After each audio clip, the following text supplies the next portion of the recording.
The all-new 1230 KCOH. Welcome back to Interchange. I'm your host, Larry Payne. It's great to be with you here tonight. I want to thank you for your calls for Councilmember Kubash in the first part of this show this evening. We have an exciting second part lined up for you, and we're going to be talking with the wonderful group from the Greater Houston Black Chamber, the Houston Black Leadership Institute. Yes, that is the old Houston Citizen Chamber of Commerce that has renamed and rebranded itself. Again, before I move on to that, though, I want to thank Councilman Michael Kubash for being with us this evening, and to let you know again that you can catch him and Councilman C.O. Brad Bradford in the morning at 9 a.m. Here on the new KCOH 1230.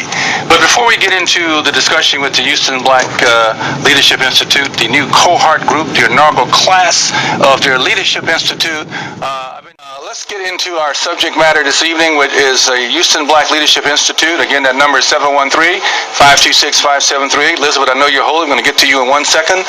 713-526-1230. And I have the honor of having the first inaugural class of the Houston Black Leadership Institute of the Greater Houston Black Chamber with me. I have to say a little full disclosure.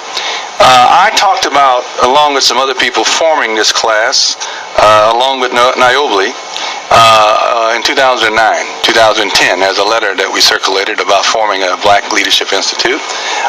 And to see it come into fruition, I feel somewhat like a little Pied Piper. It happens. It kindly came. And I'm going to turn to a gentleman who I give a hard time to at the end of this lineup, Deshaun Thomas, who I've been giving a hard time about lots of things because he was the voice for many, many weeks and months on the Affordable Health Care Act of getting people signed up. And so I've had the chance of sitting with him many, many times. So just good to see you again, and good to see you with the different hat on now and playing this role. But I'm going to ask you to introduce your two cohorts with you here, and then we're going to dive into our conversation, and we're going to get to our callers. Well, as he stated, my name is Deshaun Thomas. I am part of the inaugural class of the Greater Houston Black Chamber of Commerce's Houston Black Leadership Institute, and with me are my classmates Brian Jelks and Takasha Francis. Brian and Takasha, welcome. Thank you. Thank you for having us. All right, we're going to dive in with you in a moment, but I want to get my caller lined up here first. Elizabeth, welcome to Interchange. You're on the air. Go ahead, please. Hello? Hello? Elizabeth, you're on. Go right ahead. Actually, this is Zoe. Oh, this is Zoe. Well, it says Elizabeth on my thing. Sorry about that. So, Elizabeth, wherever you are or were, call back, and we'll get you on. Zoe, welcome. Thank you. And you know, I wanted to say, you know, in general that you don't miss a beat, and I know the issues of the community don't miss, you know, a need to be highlighted. So wonderful segue from one station to another. So congratulations to you. But just wanted to, you know, briefly say hello to everyone. And I know Sunshine called a little while ago, so just wanted to invite everyone personally from me to the event this weekend. And we will be meeting as usual on our Saturdays to provide as much holistic enrichment to the community, to empower them and each of us to, you know, have an alternative for our health. And we will be doing our walk, so we want everyone to come prior to the festivities at 9:30 on this Saturday and walk with us around McGregor Park at whatever pace that you can. And it's just so that we can encourage, you know, movement, because that's a huge part of the holistic lifestyle. And thanks again so much, Larry, for all that you do. Well, thank you for calling in, and we'll be in touch. But I really want to say again, those of you who are having any kind of health issues and challenges, this holistic approach that Sunshine takes and been taking now for 31 years has helped many, many Houstonians, many people find a better pathway, a better life, and many times without prescription medication and drugs. And so you got to do that. We love our doctors, but we also love our holistic medicine. It's not either or, it's both and. And I think as long as you really look at things that way, like things with most of life, it's not either or, it's both and. You'll continue to have a different and better approach. All right, thank you, Zoe. Appreciate it. Okay, all right. Good night. Okay, it's this Saturday, Sunshine's Health Food Store at Tacona OST and MLK. Let me just say one more thing before I turn in, because I got a caller on the way over here. Remember the dedication of the MLK statue that was supposed to happen last weekend at Tacona of MLT and OST? Well, it didn't happen. It's been postponed. It still will happen.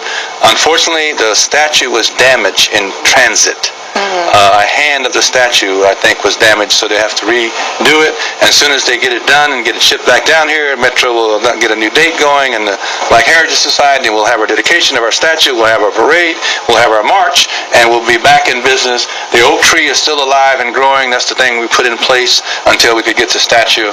But I want everybody to know that that wonderful day celebration on a great sunshiny, pretty day coming up here in Houston is going to happen within the near future. Awesome. Back to our Black Leadership Institute. I'll say all of that because that's a good segue for Black Leadership Institute, because it is all about Black leadership. That's right. Absolutely. It's about leadership in general, but it's about Black leadership in particular. Absolutely. So tell us about why it was so important for the Chamber to put together this first group of young people to look at this issue of leadership in our Black community. Well, one of the things that the Chamber looked at is the fact that they wanted to identify a chasm of individuals that were prepared and trained, first of all, of course, made aware of the issues facing the Black community here in Houston, and then offering proper opportunities and training so that we could be positioned to take those leadership positions that our community needs so that we can affect the change that we need to see within our Black community, starting with young professionals. And I think a lot of times there's a lot of misconception around the fact that we are able to serve not only in the occupations that we choose, but we have to find another way to kind of blend those in and still make that work for our community as a whole. And we have so many issues, so little time, but the Greater Houston Black Chamber wanted to make sure that we had this group of individuals who were, of course, up to the task, but then also making sure that we were properly equipped with the proper connections, relationships, and not only that, giving us an opportunity to identify the issues that we know about and some that we didn't know about, and kind of create an opportunity for us to move forward, engage, and bring about a lot of change. So many issues, so little time, which reminds me that, well, we got a lot of people, but we don't have a lot of people with passion and commitment and dedication and willing to be held accountable. We don't have a lot of people who understand we and us. We have a lot of people who understand I and me. And so the leadership discussion has to make sure that we delineate and distinguish between the I and me and the we and us people. Absolutely. I think it's really important to have young people such as ourselves that really want to dig deeper and give more of themselves to kind of compensate for those that have the I and me mentality. There's a thing called the prosperity gospel, materialism, new gods, that have seemed to kind of taken over parts of our community. And when you talk about people giving back or serving, I always say two things. I say, first of all, we're here on the face of the earth to do servant leadership, which means I have to be healthy to take care of myself so I can serve other human beings. We're put on the face of the earth for one reason only, to serve our fellow human beings. To do that, I have to be healthy, so I have to be selfish to take care of myself so I can be selfless in service to other human beings. First part. Second part that says it's not about me. You're looking at me funny. It's not about me. It's about we and us, right? Absolutely. And the other part that goes with that is that we really got to understand this issue of commitment and accountability to each other first, and then to the larger community. I know Naomi and I'm sorry, I'm rushing too fast. Tashawn and I have talked about that before on the shows he's been on in the past. Tell us a little bit how you see that, man. Well, the way I see it is this, and I use this all the time, is that when I become mayor of the city of Houston, all my cohorts in HBLI are getting a phone call. That was his lead-in, by the way. I've heard him say that. That was his lead-in for that. So. That's right. So I'm 25 now. By the time I'm 30 and 35 and in a position to help others, I should be able to willing to not only help those who came up with me, but also help those who are coming up behind me. Because that's the lack that we have in the African American community. Right. We have a lot of politicians and business leaders who have been doing stuff for 20, 30, 40 plus years, but when you ask the question, when you're dead and gone, who in your community can take over? Right. And they're like, well, I'm still here. Yeah. And I think that's the problem. And I think our generation, what I like so much about the Houston Black Leadership Institute is that the age range that's here is really that dynamic that was basically born and raised in Central Air and Heat. Right. So we actually have a false sense of... Didn't pick cotton? Oh, Lord, no. Oh, sorry. Oh, Lord, no. It helped you make a full human being out of you, though. Male or female. But see, now Those of us who picked, let me tell you, it strengthened you. Then one and thing I in particular appreciate you. made you want to make sure you go get education. Absolutely. I'm getting out of this field. I'm going to get education. Absolutely. And I will say this, I was very blessed to have grown up around my great-grandparents, and so I actually had a lot of that influence in terms of, no, you are the generation, I did this for you, so that you can go forward and do other things. But we have a false sense of security in that, and I think some of our predecessors are thinking we have arrived, which I think is the issue with us as a Do community we appreciate the struggle that our sheroes and heroes went through No. Definitely not. in today's age? Because we haven't experienced it. We haven't went through it. And a lot of people of our generation don't know our history. Right. We haven't put the time in to learning our history. And we're not interested in working to do so. 713-526-1230, 713-526-1230. Let's talk about that for a moment, because if you don't know your history, you're doomed for failure. The history informs the present so that we can have a brighter future together. Black History Month comes around every year. You give talks, I give talks all across the city to young people. I always ask them questions about who is Mickey Leland, who's Barbara Jordan, who is... They don't know.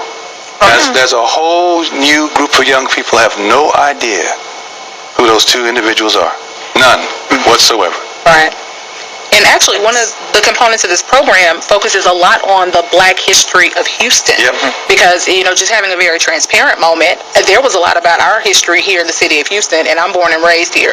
I had no idea. Passing by the El Dorado Ballroom all my life, had no idea what that meant. Going past, and just in realizing Emancipation Park, the significance of that, I was never taught The that. 14 of y'all didn't know. Yeah, exactly. And we're the best and the brightest. So we're the best and the brightest. You can only imagine what everybody else knows. But the issue that I think we have brought up in our class especially is that how can you say, well, you don't know your history, well, did you teach it to us? Right. And so that's the major disconnect, that we don't have, we expect the school areas to teach Black history, but when you have kids walking around now who Martin Luther King is just some man who gave a speech, Rose is just some woman who sat on the bus, we have a problem. And so that's what HBLI is teaching us, is that to know our history so that we don't repeat it, but to ensure that those who are coming up behind us understand what happened before we even walked on the All right, stage. we got a caller. We're going to take a caller. Welcome, Interchange. You're on the air. Go ahead, please. Hello? Hello? Are you there? Hello? There you are. All right, you're on the air. Go ahead, please. This is Noah Rattler. How you doing? Noah Rattler, the man himself. How are you? I'm well. What's happening? Not much. I heard the topic, talking about history, and just wanted to call in and put my little 2 cents in. Well, go ahead, because you're living Black history yourself. By the way, let me just give everybody a quick context. Noah Rattler is a gentleman who a few years ago walked from Houston to L.A., to dramatize the plight of the homeless and raise money for the homeless from his walk from Houston to L.A. Noah is a very passionate person in his community about homelessness and also about Black young leadership, because he's a young man himself. Go ahead, Noah. Yeah, it is. I think one of the problems with the way we, in this whole culture, teach history is the fact that it's something that's separate from us. It's easy to look at. It's easy to look at as something that we're not physically connected to. So Martin Luther King can become just a speech, and people can be marginalized and just can be shrunk down into specific deeds that they did. But if more effort is brought into connecting realities we face to the actions of those in the past, and as well making sure that young people coming up understand that their actions affect people in the future, I think it'll help put them in the chain of history and help them understand and give a little more context to what they are doing and why it's important to know what people before us did. All right, let's let our guests respond real quick, because we're running out of time quickly. Go ahead. But Noah, thank you, and I want you to call in and talk some more about the sleep out coming up. And I look at it like this. We're just 40, 50 years removed from the signing of the Civil Rights Act and Voting Rights Act. Absolutely. We still have guys around like William A. Lawson and Howard Jefferson who were around during that time period. So it's not like it was some far past history from like 1906 or something like that. Right. There are living legends in our city right now who are still teaching and still preaching, but for some reason there is this huge disconnect disconnect between that recent history and us who are living right now, who were born after all of this had taken place. So somehow or another, we as a community have to get together and say, this is what our history is, this is where we came from, and this is where we should be going. Right. So that means we got to be involved. So how involved are we?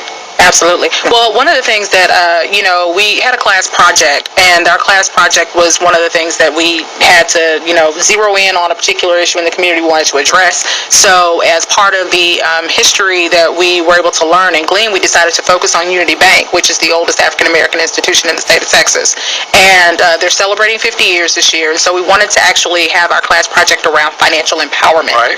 And that's a conversation that we constantly have in class and out of class. 50 years old, right? 50 years old. Yes, sir. Who knew? Who knew? Exactly. And But that's part of the problem. But that is Who part of knew? the problem. And Our only African-American bank.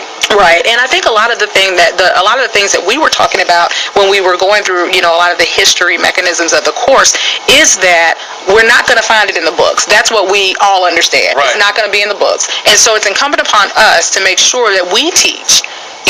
And of course, there's a lot of discussion around, what our history is, how do we find it out, but there's a lot that we're going to have to do individually within our own families, whether it's our children, our nieces, our nephews, Yep. and starting here, we're going to have to introduce them to the significance of who we are as a people. And I think once we actually connect with that and take more individual responsibility in our households, because that's, at this point, that's the only way it's going to get taught, then we can actually move beyond that to making sure it's captured So in the time we have left, what now are y'all going to do? Now that your graduation is almost upon you, you've had your class project, Unity Bank, what's next? I think that it's important for us to stay connected with each other, to support each other through our different community initiatives, through our professional careers, and continue to build with each other and expand our brand. And expanding brand means getting involved and getting other young people involved and holding them accountable to the same accountability y'all held each other accountable Correct. through these months of this program. Oh, absolutely. And by staying in contact, just kind of expanding upon what Brian said, with us staying in contact with each other, it's more than just the relationship that we've been able to build over the last 7 months, but it's also narrowing down the needs, figuring out where we fit best, whether that's running for public office, being community leaders. We're at a particular point now where we're narrowing down where we actually can serve best. And HBLI has been very instrumental, at least in helping all of us figure that out. Campaign season's coming up for lots of different offices. Yeah. That's one opportunity. Yeah, you'll see us again. Don't worry about it. November, we got governor's race, we got a mayor's race coming up, and so seeing you all individually and collectively, we look forward to seeing you on the trail. Absolutely. You will. So what happens now? I know you've had that. Is there something else coming up that you want to tell us about, or are y'all kind of figuring out what the next step is in the next few weeks and months, and then you'll let us know later? We are wrapping up. Our final class is in a few weeks, and then we have our graduation on May 1st. All right. And then starting in August, September, we'll open back up for applications for the new class. And that's what I was trying to get to. So how do we get in contact with those who may want to join the next group? How do they do that? What's the process, and who do they call or email? They can visit the website of the Greater Houston Black Chamber. It is all the information regarding the Greater Black Houston Leadership Institute will be there. Okay. It is a class that you would need to be nominated for throughout your professional organization. So All right. you might want to, because we were all nominated for the class and Okay. eventually selected. So just to find out more about the program, one could go to the website for the Greater Houston Black Chamber. Houston Black Leadership Institute at the GreaterHoustonBlackChamber.com. That would be it. Correct. All right, I want to thank you all for being part of Interchange this week. We look forward to Thank following you. your work Thank and you. progress. We'll stay in touch, and trust me, we will stay in touch. All right. To find out what we have coming up. And that is Mr. Thomas, Ms. Francis, and Ms. Jelkins. Good, Mr. Jelkins, good to have you here. Thank you. All right, in the time we have left, I want to tell you what's coming up on Interchange in the weeks to come. Next week is Council Member Stephen Costello, followed by a discussion about urban public education. And then the following week, we're going to have the other two council members at large coming on, and we'll tell you what that schedule looks like next week. And then we also have great shows already planned for you in the month of May. The lineup is really getting to be quite spectacular. Folk are calling us wanting to be on now because they say they have a voice that needs to be heard, that you, the listening audience of KCOH, and the community in the evening live talk show availability to be able to have your voice heard, to call in, make your comments. It's the only place here on KCOH Monday nights at 7 o'clock on Interchange, the only thing like it in Houston, Texas, and we need to make sure that you're all part of it and continue to be part of it as we grow and develop. It is an important piece. I want to thank again Amber for letting us do this, because without her there is no show. Thank you, Amber. Appreciate it very much. And coming up, of course, is our good friend Chris Tucker. I want to thank Chris always for letting us do this hour on Monday and moving forward. And I want to just say this, and Amber's going to tell me that I got to get out of here in just 2 seconds or in 2 minutes. I saved these last 2 minutes on purpose to kind of share this with you. Some of you asked me the premise of Interchange. Interchange is really about inner growth, outer change. Here's how we look at it every week. If you are truly a person who studies and reads the issues here in Houston and surrounding us here in Houston, Texas, and Harris County in the United States, you have to figure out what you think for yourselves, not what other people want you to think and believe. You have to take all this information. You are surrounded with technology and internet with information. When information is good, unless you turn it into education into knowledge into wisdom into action, something with it. So you got to stop and think. What do I think about what I'm supposed to think and believe? Based upon when I stop and think and reflect and meditate on what I'm told to think, what do I as a human being really think for myself? Based upon what I say I think, how do I feel about what I say I think and believe? And based upon what I say I think and feel, what action behaviors am I called to perform? Action behaviors always takes on two forms. One, letting go negative action behaviors, and taking on positive. It is a process of the head, the heart, and the gut, to think, to feel, to act a fancy way. The cognitive, affective, behavioral parts of my being, the past, the present, the future, yesterday and today and tomorrow, the message, the mission, the motivation, the traditional, the transitional, the transformational. It's all about that. It's a simple process of the head, the heart, and the gut. What do I think? What do I feel? And based upon what I say I feel and I have passion for, what action and behaviors do I do? What do I get involved in? How do I change? How do I become a change agent? How do I inspire others? How do I motivate others? How do I hold myself accountable and commitment to what I say I believe in? And most importantly, do my actions and my words line up? Is there consistency between the word and the deed, between what is said and what is done, between what is preached and what is practiced? It is that alignment of being consistently aligned as a human being in thought, word, and deed, in actions and behaviors that's going to change the situations we find ourselves in urban America, in black America, in America, period. In the second era of resegregation of our urban public schools, these young people need adults, all of us, who can get engaged with them as mentors, as tutors. We need all of us, like we had during the first era of segregation, all our children. Whether they're our biological children or not, they're all our children. We understood that during the first era of segregation, when we were coloreds, when we were Negroes, when we were blacks. Somewhere as we become African Americans, we've kind of forgot that. We're going to talk about this more as we go forward. Interchange, inner growth, outer change. See you next Monday. KCOH, Monday nights, 7 o'clock.